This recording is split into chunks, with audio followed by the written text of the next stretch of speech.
This is day 17 of Advent of Code 2024 Done & Go, and this challenge is called Chronospatial Computer. The historians push the button on their strange device, but this time you all just feel like you're falling. Situation critical, the device announces in a familiar voice. Bootstrapping process failed, initializing debugger. The small handheld device suddenly unfolds into an entire computer. The historians look around nervously before one of them tosses it to you. This seems to be a 3-bit computer. Its program is a list of 3-bit numbers 0 through 7. Like 0, 1, 2, 3. The computer also has 3 registers, named A, B, C, but these registers aren't limited to 3 bits, and can instead hold any integer. The computer knows 8 instructions, each identified by a 3-bit number, called the instruction's opcode. Each instruction also reads the 3-bit number after it as an input. This is called its operand. A number called the instruction pointer identifies the position in the program from which the next opcode will be read. It starts at 0, pointing at the first 3-bit number in the program, except for jump instructions. The instruction pointer increases by 2 after each instruction is processed. To move past the instruction's opcode and its operand, if the computer tries to read an opcode past the end of the program, it instead halts. So, the program 0, 1, 2, 3 would run the instruction whose opcode is 0 and pass it the operand 1, then run the instruction having opcode 2 and pass it the operand 3, then halt. There are 2 types of operands. Each instruction specifies the type of its operand. The value of a literal operand is the operand itself. For example, the value of the literal operand 7 is the number 7. The value of a combo operand can be found as follows. Combo operands 0 through 3 represent literal values 0 through 3. 4 is A, 5 is B, 6 is C, 7 is reserved and will not appear in valid programs. The 8 instructions are as follows. The ADV instruction, opcode 0, performs division. The number is the value in the A register. The numerator is the value in the A register. The denominator is found by raising 2 to the power of the instruction's combo operand. So an operand of 2 would divide A by 4. So an operand of 2 would divide A by 4 to the power 2.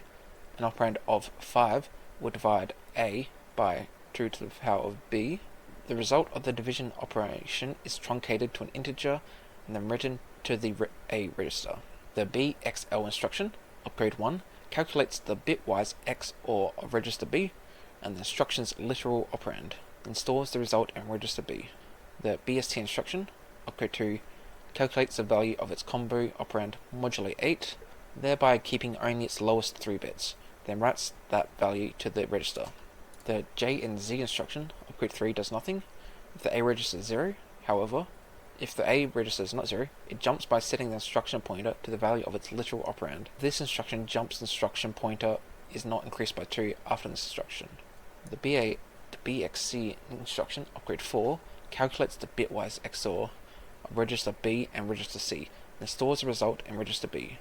For legacy reasons, this instruction reads an operand but ignores it. The OUT instruction, opcode 5, calculates the value of its combo operand modulo 8, then outputs that value. If a program outputs multiple values, they are separated by a comma. The BDV instruction, opcode 6, works exactly like the ADV instruction, except that the result is stored in the B register. The numerator is still read from the A register. The CDV instruction, opcode 7, works exactly like ADV, except the result is stored in C and still read from A. Okay, that was a ton of instructions. So, if register C contains 9, the program 2.6 would set register B to 1. So register C contains 9. 2.6 would set register B to 1. Okay. A contains 10. This program would output 0, 1, 2. If register A contains 20, 24, the program this would output that and leave 0 in register A.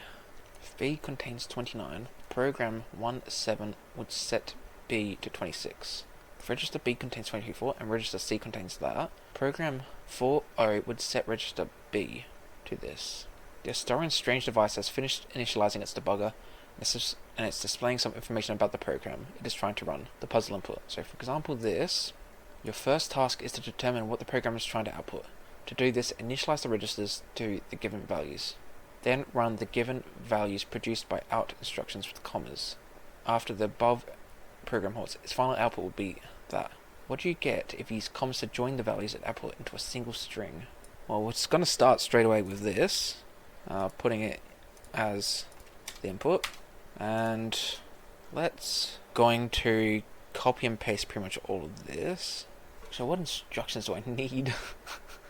So the program this would run the instruction whose opcode is 0 and pass it to operand 1. So with this, literal value 0 would then be passed to opcode 1, calculate bitwise XOR. Okay, so this part is making a bit more sense to me. And then, okay, so we're going to be copying and pasting a bunch of the instructions. Okay, so I've got all of the instructions copied.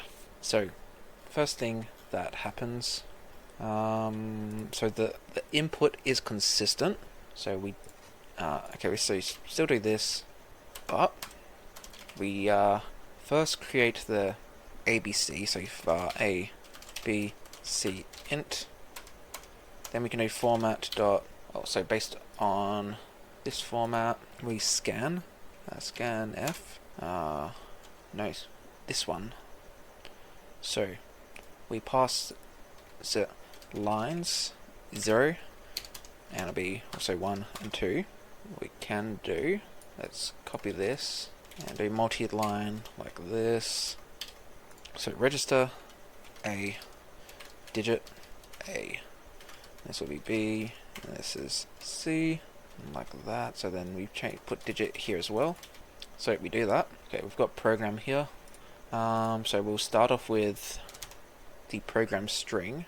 So let's do program string is equal to so we've got the lines. So start off lines 4, I want to say. No, that would be 3 because we're doing one of that. And we want to, we don't know exactly how many numbers would be in there. Well, we do, but we can't treat it like we do. So I guess we get rid of this to begin with, and then we have this. We then split based on comma, and then we convert each of the numbers, the string numbers into numbers. So I want to say strings and cut prefix. Any other prefix? Trim prefix. That sounds more like it. So we've got our string, then our prefix string, which is this. So we've now got program string. We then create program parts, which is strings dot no split. Yep. Program string split on comma. Now we make program, which will be make int list of int with length of program parts. Then we do for I part and range program parts. We then do program I is equal to string conv dot toy part, and then that also returns an error, so we need to do this. And now let's print just to make sure everything is working. So A, B, C program. So let's run that. 72900, and program is not working. So now let's put program parts in. That is not working. Let's try program string. And that's empty. Okay, maybe it was lines 4. I want to do program again. There we go. Okay, I've got that. Now, what do we do? I just realized I'm doing this in the part 2 one. So I'm just going to quickly change this. And something that I should do, we need to change what output is. We'll change output to be a string, which will then add the numbers joined by commas to. So we have our program. I assume with this we create a function. Let's do that. So I'll bring you down to here. So we'll do get combo value. You will be a function, and you will take an operand, which is an int, and you return an int. So with this operand, if operand less than or equal to 3, return operand. else if operand equals 4, return A. Else if operand 5 B, then 6 is C. And what do we do for 7? Operand 7 is reserved and will not appear in the program. I guess we could do this to now find we've got all values returned. So we've got our combo values. Let's, I guess, double check. So 4 is A, 5B, 6C, 7 doesn't occur so we don't add it. 0 is 3. Oh, 0 to 3 is that value. So let's remove that. So I guess how does this actually start? We've got all these instructions as well. So we've got instruction pointer, which starts at 0. Increases by 2 after each instruction. Okay, so we use that to read through the program. So we'll do IP short for instruction pointer equals 0. And here we will also put we may as well actually just make this the list of strings, and then we'll just join it. So we output to that one. So I think we can kind of get started now, maybe. So going back to this, I think this controls IP or the so this would run the instruction code that then it would cancel. So it increases by 2 each time. So maybe down here for IP is less than length of program. That sounds right. And we'll have IP plus equals 2. So we do that. No, that's at the bottom. So now we need to what do we do with this? So we get, what are we calling this? So we get the, okay, so opcode first and then operand. So opcode is equal to program IP, then operand is equal to program IP plus 1. So I guess what we do, let's copy all of this and we figure out line by line what we are actually doing. So if opcode is equal to 0, perform division. The numerator is the value A, and the denominator is found by raising 2 to the, okay, I got a bit lost there, so wait. So an operand of 2 would divide A by 4, okay. Does Go have this syntax? The result is truncated to an integer and then returned to A register. So A is equal to that. I mean, it seems like you can do that. I don't know if, actually it's probably math, from math library you can do that. Let's try import math and see if, oops, math dot, no, you're not gonna let me try that. Okay, guess I have to do it here, math dot pow. And what do? Returns x to the power of y. So that would be, I did 2, that should be numerator. So an operand of 2 would divide, alright, I need to get the operand, operand. So this would be 2, then get combo value, and this would be operand. And what's going on here? We need to convert it to an int. Still not working. What? No, I need to convert u to an int. So we get denominators. So we get the operand of 2. Oh, yes. Okay, that's right. Cool. We have done A. Now we need to do else if opcode is 1. Calculate the bitwise XOR. Bitwise. Calculate the value of it. Wait. Calculate the bitwise XOR of register B, and the instruction's literal operand then stores the result in B. So B, and bitwise XOR. So I know what that means, but I have no idea how you'll do that. Bitwise XOR, let's say you have number 8. So in binary that would be, what, 0, 0, 0, 1. And then if you had, let's say the number 1, which would be 1, 0, 0, 0, the bitwise XOR would turn it to 1, 0, 1, 0, 0, 1, or otherwise 9. Do that and go. Ah, okay, apparently that is for bitwise XOR with operand. Interesting, but apparently that's what it is. So let's continue. That was upgrade 1. Now we are up to 2. Calculate the value of its combo operand, modulate 8. So that would be, then write the value to the B, so B, thereby keeping only its lowest 3 bits. Okay, right, okay, yeah, right. So that's this, modulus 8. Okay, fair enough. Now we're on to 3. Does nothing if A register is 0. So let's do if A does not equal 0, we then do things. If you don't equal 0, it jumps by setting the instruction pointer to the value of its literal operand. So what? IP equals operand. If this instruction jumps, the instruction pointer is not increased by 2 after this instruction. Okay, so that means continue. Okay, cool. Now, we are on to number 4. Calculate the bitwise XOR of register B and C, then store the result in register B. So, that was B is equal to B bitwise XOR C. Interesting. So, we are now on to 5. Calculate the value of the combo. So, get combo. Sorry, that's not a sound. Like the out instruction, opcode 5 calculates the value of its combo operand modulate 8, then outputs that value.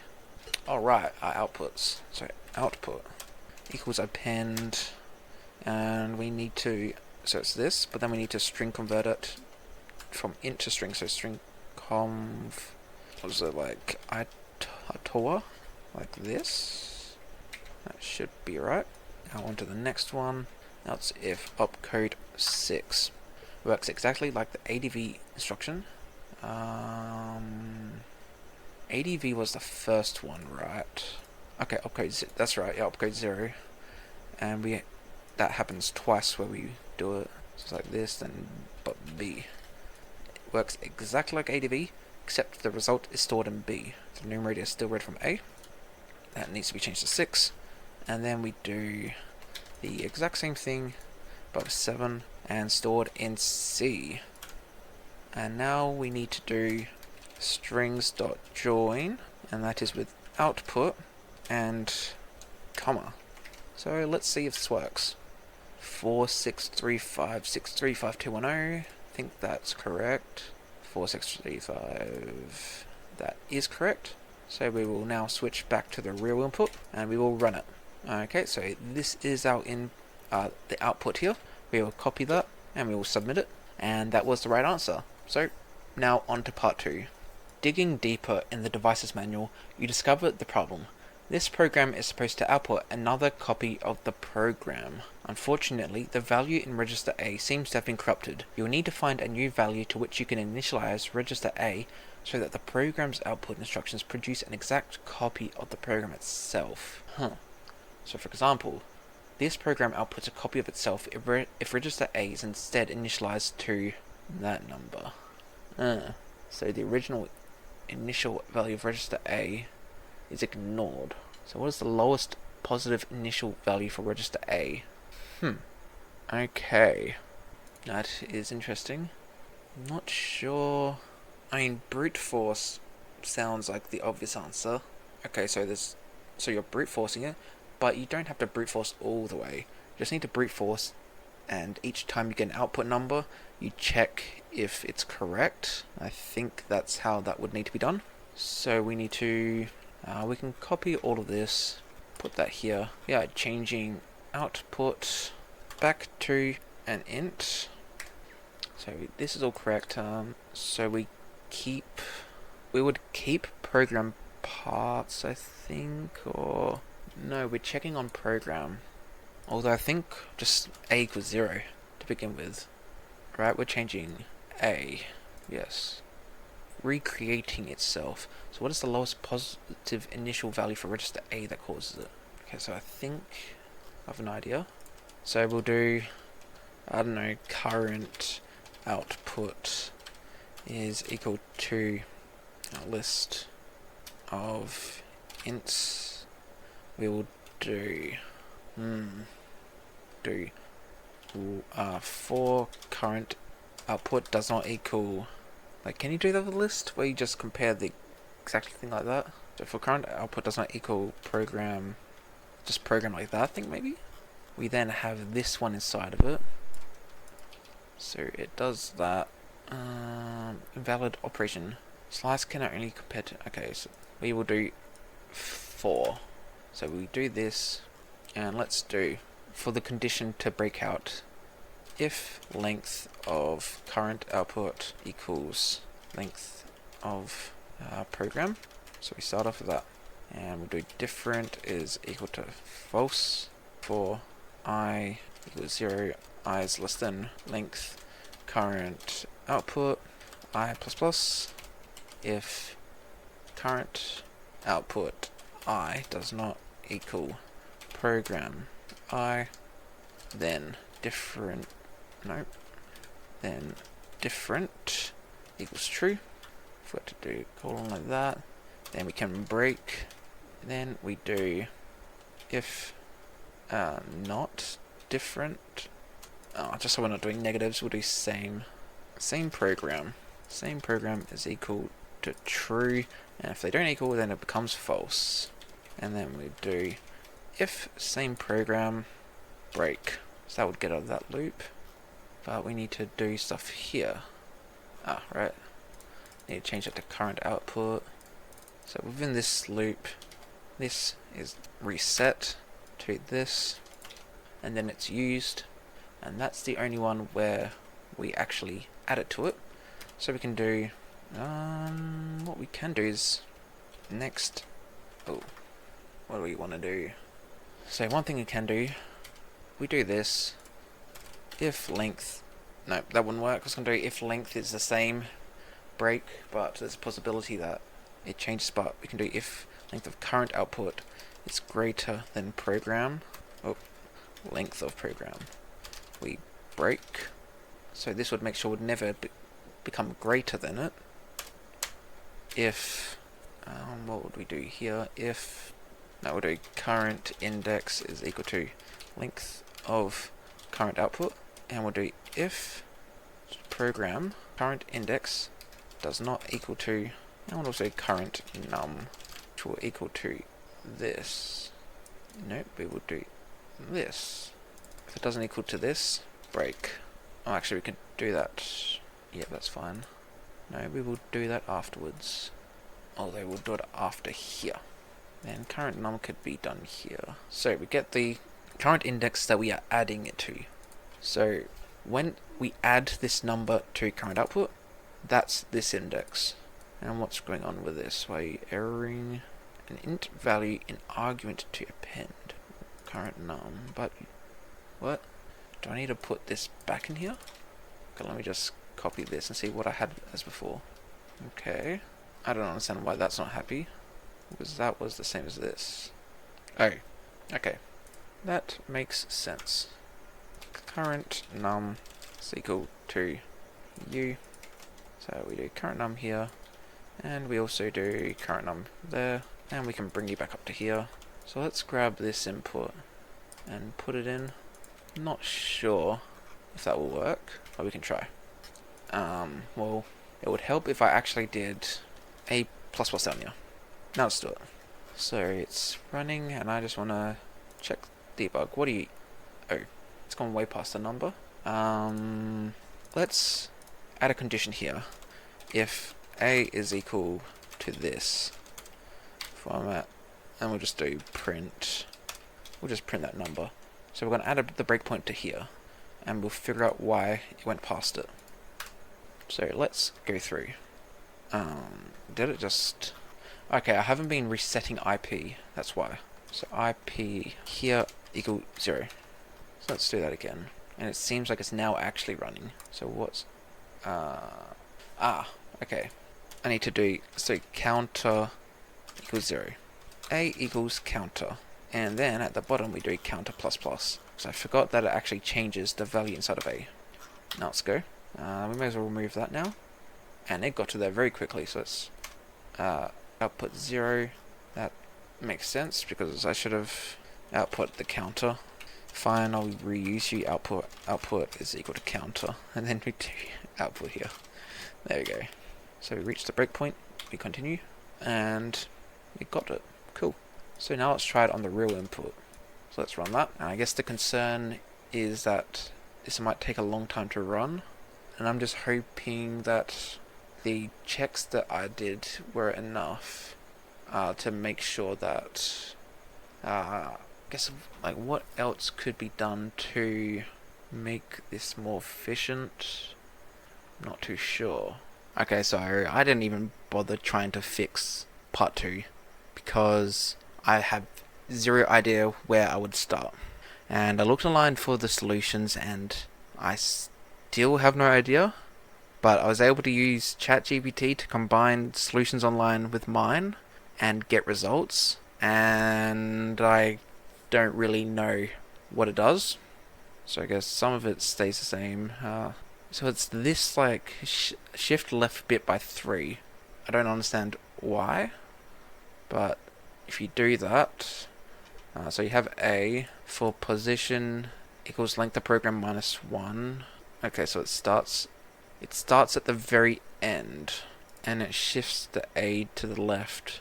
There was some sort of pattern in how it was shifting the bits, like based on A, B, C, something, but yeah, so apparently start at the end and then shift to the left. Then most of it's the same. Okay, that's just passing the registers in a function, and this is just running the program, basically the exact same thing had before, except ChatGPT added a whole heap of comments, and then that's that. So the solution is basically just this, maybe. I'm not sure why, but apparently it works. So let me switch over to my actual input, run it on that, and instantly you get the number. So we are going to copy that, put it into our end of code, and submit it. And that's the right answer. So if you're watching this and you have some idea as to why part 2 works, please let me know in the comment, as I'm curious as to why, and I have no idea. I don't understand it. But anyway, if you like this video, make sure to like and subscribe.